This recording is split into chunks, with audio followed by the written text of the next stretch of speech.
A psychology professor once told me that the happiest people were either those who were active members of a religion or those who do team sports.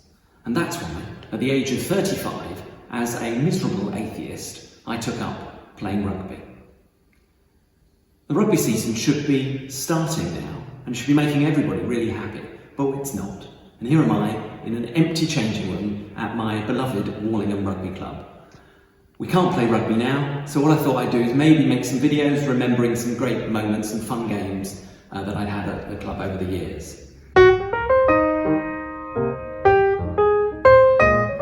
First story I want to talk about is my introduction to tackling. Very early on in my rugby career at Warlingham, I was a training coach being run by a guy called Neil Farmer. Lovely bloke, tall, thin, ponytail at the time. He was a teacher. I always thought pottery, don't know why. He's running the training session, he's doing some of those one-on-one tackling drills, you know, the sort of thing.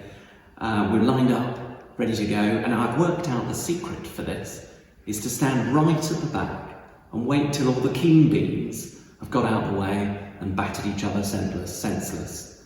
By the time I got to the front of the queue, I was there with Kieran Alexander. He's a prop, he's a bit stocky. I thought maybe a bit slower. I should be okay. We set off, he went one way, I went the other. I got the ball, and then suddenly, whoomph! He splattered me in the middle. I felt like a concrete demolition ball had just whacked me in the midriff. I was lying in a heap on the floor.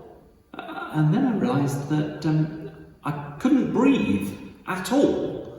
It was like my lungs, ribs, diaphragm had all forgotten what it was they were supposed to do. It's like they'd all phoned in sick for work on the same day.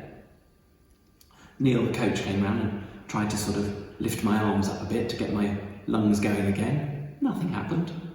I was thinking to myself, is this how it ends? I mean, I've had a good life. I'm married, a couple of lovely children, had some interesting jobs. I've already made my mark on the world yet, and it would seem a shame if all of this ended in the middle of a rugby field in the arms of a pottery teacher. Is this supposed to be making me happy, Professor? It looks more like I'm going to end up meeting my maker. Perhaps I should have taken up religion.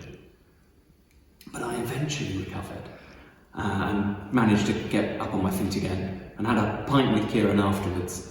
What it showed me and what it told me about rugby was that how incredibly welcoming and kind these sorts of places are. If you are rubbish at sport, like I was, as a child, most other children are pretty cruel to you and unpleasant until you give up and go away.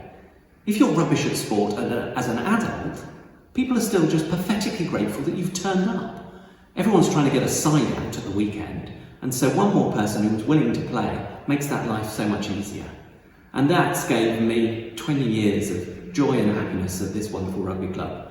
So these places are so important and so good, and I want to make sure that even after this horrible lockdown, everybody gets back and supports their rugby clubs and helps them rebuild and join in and gets games going again really fast.